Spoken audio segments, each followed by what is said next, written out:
But joining me right now is David Waters from Gators Breakdown. David is, of course, a longtime contributor to MarkRogersTV. David, how's it going tonight? Good. Can you hear me? Yep, can hear you well. Sounds good.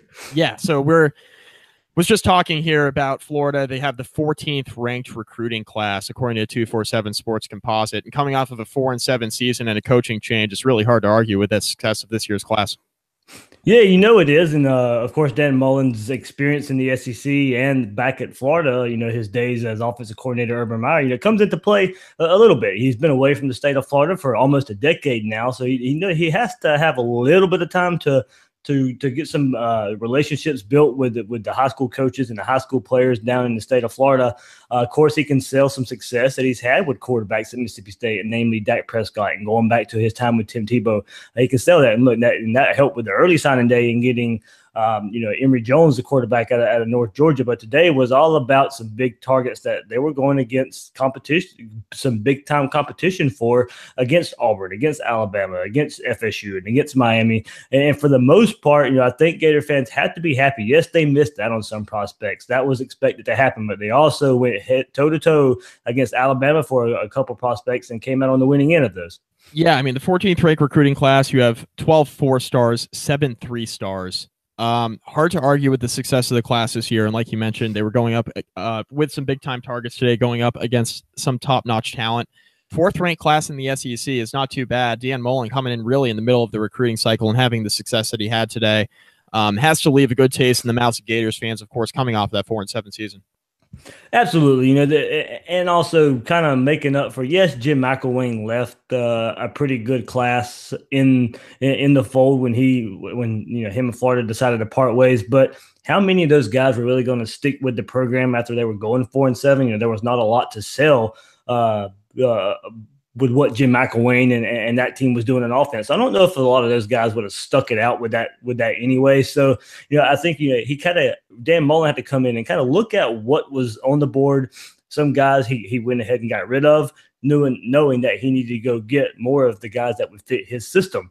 Going today and getting a big time playmaker like Jacob Copeland and getting him from Alabama. He's a wide receiver playmaker that you can put anywhere on the field. You can use him some jet sweeps. You can throw him a screen. You can send him downfield as well. It's a lot of versatile players. Justin Watkins is another receiver that they brought in. It's a lot of versatile guys that they can do a lot of things with, along with the running quarterback in Emory Jones, the bruiser with the bruiser running back with some speed in Damian Pierce, or a speedster back like Iverson Clement. He's really fit the mold in just a short time on offense. And let's not forget, too, they got 2 transfers coming in. They're not even calculated into these class rankings, with Van Jefferson from Ole Miss and Trayvon Grimes from Ohio State, that don't factor into this, but it's also 2 receivers you add to the mix. And Dan Mullen has really just looked at this roster, brought his own guys in, and look, it's 4 stars and highly ranked 4 stars at that.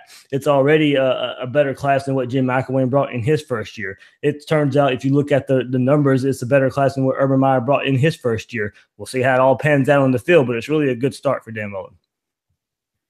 Very good start, 4-7 season. The talent in the SEC East is obviously only getting better. South Carolina had a very successful season. I think Kentucky is definitely primed for a step back with all the questions that they have at the quarterback position. And, of course, Georgia's coming off of a national championship game appearance. But I think that Florida is taking a huge step in the right direction with the class that they just signed today. Who are a couple guys, David, in your opinion, that are flying a little bit under the radar here? I've asked that to kind of everybody I've had on so far tonight. A couple guys in this class for Florida, they're flying a little bit under the radar. Not a whole lot of people are talking about that you think can make a difference both in 2018 and beyond. I think Damian Pierce is, yes, why he's a 4-star running back. He just gets overlooked by it did seem like it took a while for maybe him to get that 4-star at times. And look, he went and dominated the state of Georgia with stats all over the place, and really held his own as one of the nation's top running backs as far as stats go. And he's just held. He wasn't looked at as a lot of Gator fans were wondering why he didn't get a 5th star. So I think that's, as you look at nationally, that's one guy that you can look at that may have to be put up a little higher. But Justin Watkins as well, the wide receiver I talked about, he's a guy who can go get up and get the ball. He's got good hands, runs good routes, knows how to break break in and out of cuts.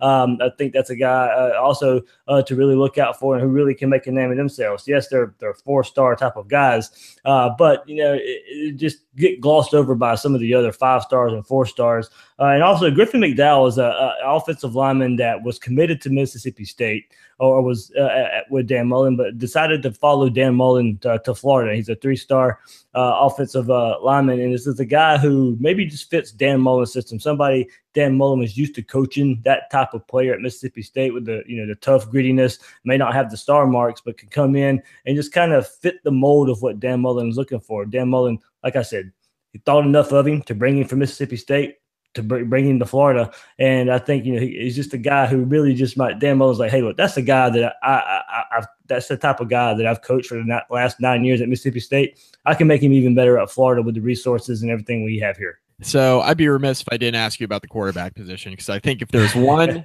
glaring weakness with the Florida Gators, it's the quarterback position, right? You have Felipe Franks, you had Malik Zaire, Luke Del Rio. It was a never-ending experiment there, quarterback, but now you have some hope. Emory Jones comes in, 4-star quarterback. Do you think he's a guy who can push for playing time right away, or do you think it's going to take a little bit of time for him to get entrenched into that mix? No, I think he can push for playing time right away just because he is the type of quarterback that you look for in the dual threat role of what Dan Mullen has had success with in the past. He's not as big as Tim Tebow, Dak Prescott. He's not the 6'3", 6'4", 220, 230-pound quarterback. Mullen wants to get him around 217 pounds. By the time fall camp rolls around, you'll get him in spring ball. He'll have a spring with him. He's an early enrollee. He'll get to go through a spring and a competition with Felipe Franks and Jake Allen and Kyle Trask. And, I think we'll see. He is a guy and a quarterback who fits more of what Dan Mullen wants to do. He can make plays with his legs. He has an arm that he can test defenses down the field with. But it's not a guy who would be a statue in the pocket per se. And Florida has a couple of those guys on the roster, so we'll see how they fit in. We go back to Mullen's first year under Urban Meyer. They had Chris Leak, who wasn't really known as much of a runner. And then they had somebody like Tim Tebow in 2006 be able to come off the bench and spell Chris Leak, in short yardage situations. So is that how we see this? Felipe Franks maybe come out of spring as the starter? We don't know. He is a big body. He has the size Dan Mullen likes, but he has some mobility. But I think a lot of Gator fans are scarred from what they saw under what they saw from Felipe Franks under Jim McElwain and Doug Nussmeier. And it's hard to fault Felipe Franks for that. This is a new staff, and maybe Dan Mullen, we've seen quarterbacks that he's been able to work with and he turned them into something. So I think it will be a true battle between Felipe Franks and Emory Jones. But I think when it's all said and done, look, we're probably not expecting much from a first year. Do you throw the freshman in there and just go ahead and say, hey, look, this is yours. Let's build with you for the future, and we'll go from there. I think especially when you have a guy like Dan Mullen coming in who doesn't really have any prior connections with Felipe Franks, I think he would almost be more inclined to have, quote unquote, his guy, Emory Jones, for lack of a better term, coming in the middle of a recruiting cycle like Dan Mullen did, being able to sign a quarterback like him to come in and play right away. I think all allegiances are off, of course, as you know, with college football when there are coaching changes. The one thing, David, I thought I was really impressed with the Florida recruiting class is the depth of the safety position. They signed 4 safeties in this class: Amari Burney, Trey Dean. They, of course, signed Randy Russell as well to go along with John Huggins, a 3-star, 6-foot 3-star safety out of Daytona Beach, Florida.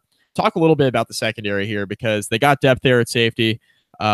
It's real. Some of these guys are really impressive. Of course, a handful of 4-stars in the mix there at the safety position. And, Florida's defense for the most part has been okay. It's been such a struggle on offense the last couple of seasons, but you have to be happy with the depth here at safety with this class. Yeah, the only bad thing now is, and it come out not too long ago, that Randy Russell actually will not actually be able to play football ever again. He had when they were going through their physicals, he was an early enrollee. He was ready. He was set to become take part in spring practice as an early enrollee, but going through the physical, they found some issues, and it comes out that he can't even play the game of football again. So, the sad situation there. Luckily, they found it, and nothing happens to where a tragedy would happen while he's playing the game of football. So Florida gets his spot back. or whatever. But you talked to Amari Burney and Trey Dean. You know, there's the two highlights of the class there. I actually had Amari Burney on the Gators Breakdown podcast, and you know, he's the guy who he's not afraid to stick his head in there on tackles. He honestly may end up being a linebacker when it's all said and done in his career. I think he'll start at safety. He's a playmaker. He's got some speed. He's got some size. He's not afraid to hit, like I said. It's a guy who can really they can move around on the defensive side of the ball. And the way Todd Grantham, the new defensive coordinator, likes to attack with his style of play. This is a guy that you can bring into the box. This is a guy you can blitz from the secondary position and expect to get in the backfield. So, you know, I think we saw Florida at times last year from the secondary position or the safety position in particular, have trouble with guys that could tackle. I don't think that'd be a problem with Amari Burney. He likes to lay the wood there. And Trey Dean's kind of just more of the playmaker type of safety. Yes, he can come and hit as well, but I think he's, you know, more your don't let anybody get behind you type of safety and keep up with the speed of the opposing offense. So, yeah, the safety position is really good for Florida. They were looking for a corner today in Noah Boykin. He decided to go to Notre Dame late. So, you know, that kind of Florida didn't really get the corner they wanted. But as far as the safety position goes, 2 4-stars and a 3-star to rely on, I think Florida fans have to be pretty happy with that. So, David, what is your opinion of the outlook of Florida Gators football moving forward? Obviously, it has to be better with Dan Mullen now in the fold instead of Jim McElwain. I know hopes were high for McElwain when he arrived in Gainesville, but I think bringing in a guy, Dan Mullen, who has previous ties to their program, of course, under Urban Meyer and had, you know, various levels of success. Of course, under Urban Meyer, they were excellent. But this Gators program has been up and down ever since then. And I think that the Dan Mullen hire, in my opinion, was one of the best hires of the offseason. So I'm curious to hear about what you think of the Dan Mullen hire and, of course, what you think the outlook is for Florida moving forward. I think it's going to be a little bit of a rebuild. I don't think it's going to be instant gratification for Gators fans, but I do certainly think that they'll be back on the map here in the next couple of seasons. Yeah, you look at it, of course, you know, Georgia with the way they were playing in the national championship game and the way they finished a signing day as a program that's really going to be on the rise for now. So Florida's competing with Georgia and Tennessee and South Carolina, you know, for top of the SEC East. The schedule for 2018 is a little easier. You don't open up with Michigan this year. You get, I believe, Charleston Southern Florida opens up with, and you get LSU and Mississippi State out of the West. So Dan Mullen will be making his return to Starkville in his first year at Florida. The schedule's a little more manageable. If I go through and look at it with those two teams out of the West and the East, you know, I think 8 wins is probably safe to assume that that's probably 8-4 when it's all said and done. You know, anything better than that, you have to be happy, and anything worse than that, I don't think you'll be too happy. But you just kind of have to see where it plays out. There's plenty of playmakers, I think, at the skill position.